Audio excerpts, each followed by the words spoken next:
Yo អ្នកខ្លះថា single គឺឯកាតែសម្រាប់ខ្ញុំមិនមែនទេណា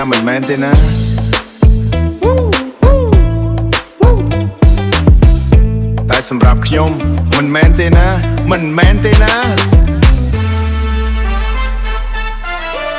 Single ទៅណាក៏បានមិនបាច់មានអ្នករំខានចង់ដើរលេងឬទៅហាត់ប្រាណ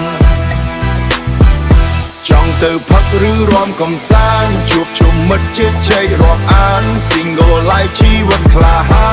ន Freedom ពេញទីអារម្មណ៍សុខសាន្តព្រឹកឡើង coffee មួយកែវចាខ្វៃមួយគូនិងតែមួយពេងប្រូប្រៃគ្នាលេងមុនម៉ោងធ្វើការខំរកលុយចិញ្ចឹមអាត្មាសន្សំប្រាក់ក្រែងលោបានការជាភាពសមរម្យមិនលយហឺហា